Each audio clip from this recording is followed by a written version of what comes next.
Warahmatullahi wabarakatuh. Waalaikumsalam warahmatullahi wabarakatuh. Alhamdulillah.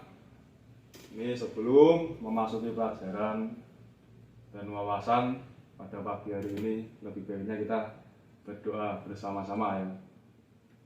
Dengan bacaan Al-Fatihah. Bismillahirrahmanirrahim. Amin.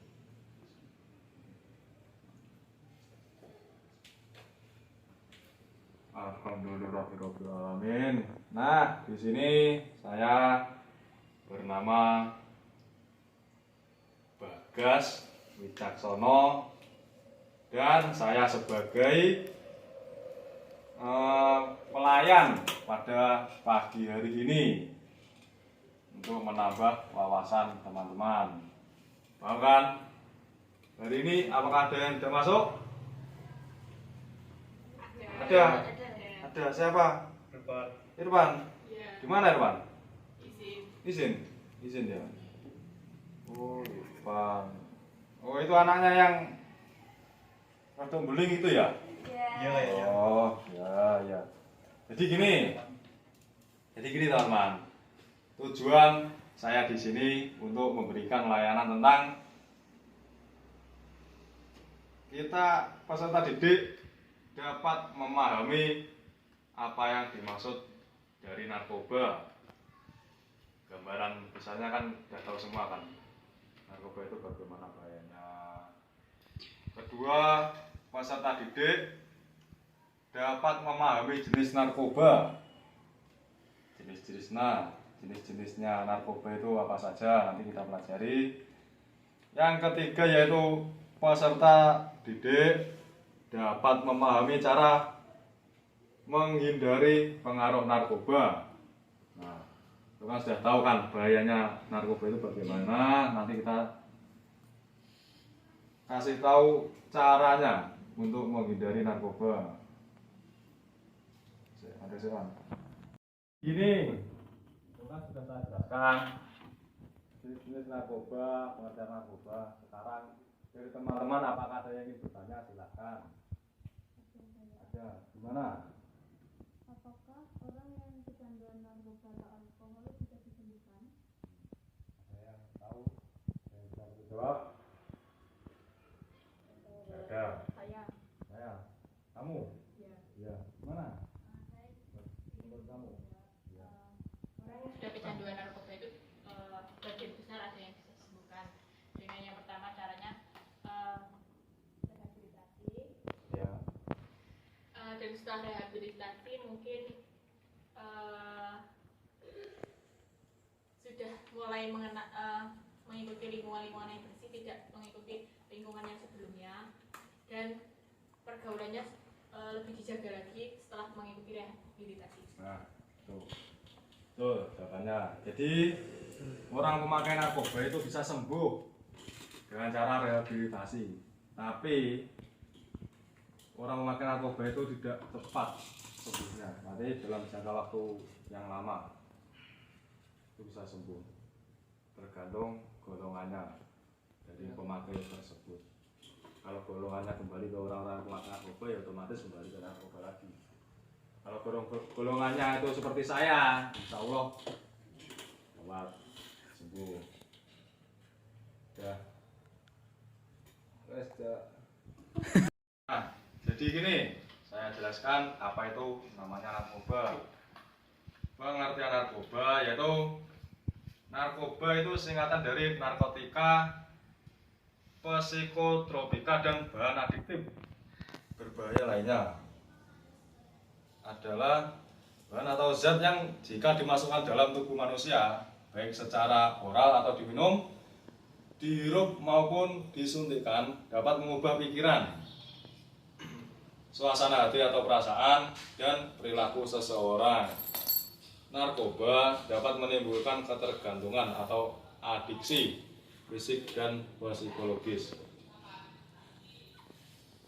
Sekarang jenis-jenis narkoba. Yang pertama yaitu kokain. Kokain berupa kristal putih yang bentuk kristal kayak gula pasir itu, rasanya sedikit pahit dan lebih mudah larut. Nama jalanan biasanya disebut coca atau kok atau happy dust. Cara pemakaiannya tahu nggak? Nggak tahu. Nah, jadi gini, berhubung saya bukan pemakai narkoba, saya akan membaca. Membagi setumpuk kokain menjadi beberapa bagian berbaris lurus di atas permukaan kaca atau alas permukaannya datar. Kemudian dihirup dengan menggunakan penyedot seperti sedotan. Nah itu kan dikasih kaca, supaya datar lah. Nanti kokainnya ditaruh atas itu, nanti dihirup. Atau dengan cara dibakar bersama dengan tembakau. Penggunaan dengan cara dihirup akan beresiko kering dan luka pada sekitar lubang hidung bagian dalam.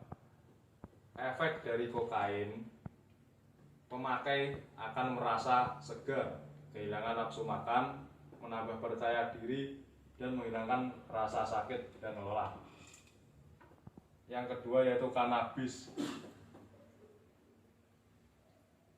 Kanabis nama jalanannya yaitu cimeng, ganja. Kalau tidak tahu kanabis yaitu ganja. Dari tanaman Cannabis sativa atau Cannabis indica. Cara penggunaannya ganja, biasanya yang cowok-cowok itu paham itu. Yaitu dengan cara dihisap. Ganja itu dihisap dengan cara dipadatkan menyerupai rokok di atas cerutu itu biasanya, atau dengan menggunakan pipa rokok. Efek rasa dari kanabis tergolong cepat. Pemakai cenderung merasa lebih santai, rasa gembira berlebihan, biasanya ketawa-ketawa sendiri itu, sering berfantasi atau menghayal aktif, nge-fly. Biasanya arek-arek muda itu nge-fly. Yang ketiga yaitu amfetamin. Nama jalanan dari amfetamin biasanya kita sebut dengan seed atau mat atau kristal which bentuknya ada yang berbentuk bubuk warna putih dan keabuan dan juga tebel. Cara penggunaan dengan cara dihirup, sedangkan yang berbentuk tebel diminum dengan air, dilarutkan dengan air. Yang keempat yaitu lysergic acid, termasuk dalam golongan halusinogen. Nama jalanannya disebut TAPS atau trip. Bentuknya, bentuk dari lysergic acid yaitu bisa dipadukan dalam bentuk kertas berukuran kotak kecil sebesar seperempat perangko dalam banyak warna dan gambar. Ada juga yang berbentuk pil atau kapsul, itu lebih mudah cara pakainya.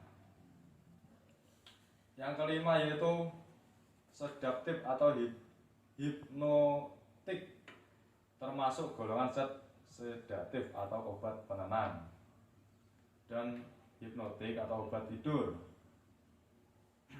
Pemakaiannya biasanya dengan diminum atau disuntikkan.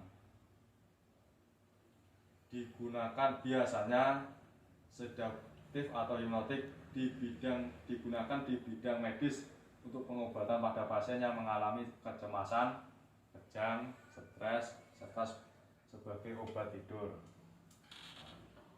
Yang keenam yaitu solvent atau inhalasi, adalah uap gas yang digunakan dengan cara dihirup. Contohnya aerosol atau lem atau isi korea api gas, thinner atau cairan untuk dry cleaning. Biasanya digunakan dengan cara coba-coba oleh anak-anak. Biasanya itu banyak yang di kota besar itu. Pada golongan ini, efek yang ditimbulkan dari solvent atau ngelem, bahasanya ngelem, itu pusing, kepala berputar, halusinasi ringan, mual, muntah-muntah, gangguan fungsi paru, jantung, dan hati. Nah, dari sini ada yang ditanyakan? Sementara belum. Nah, sekarang mari kita lanjut ke bab selanjutnya, yaitu pengobatan dan pencegahan dari bahaya narkoba. Pencegahan yang pertama yaitu kita masuk pencegahan dari bahayanya narkoba. Jadi kita sudah tahu bahaya narkoba itu bagaimana, efeknya dari narkoba itu bagaimana, dan jangan sekali-sekali mencobanya. Yaitu untuk mencegah yang tidak diinginkan. Yang pertama, jadilah pendengar yang baik. Jadi saya berbicara itu dengarkan yang baik. Yang jelek jangan didengarkan, yang baik silakan Anda pakai. Sediakanlah waktu untuk mendiskusikan hal-hal yang sensitif. Yang ketiga, berikanlah dorongan, perbanyaklah dorongan pada hal yang telah dilakukan dengan benar. Motivasi untuk tidak melakukan narkoba itu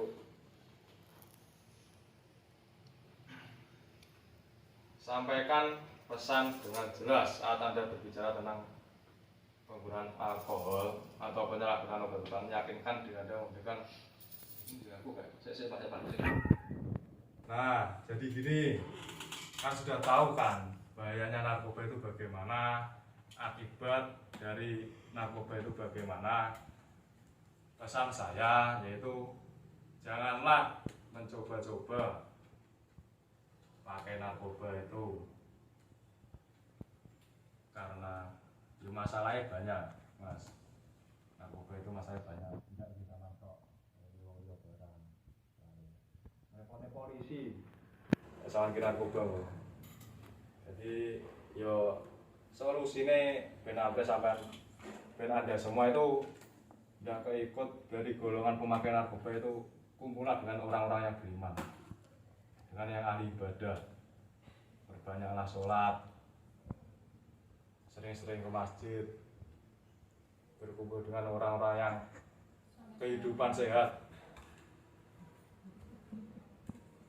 Dan jangan banyak-banyak keluar malam, karena kehidupan malam itu berbahaya sekali.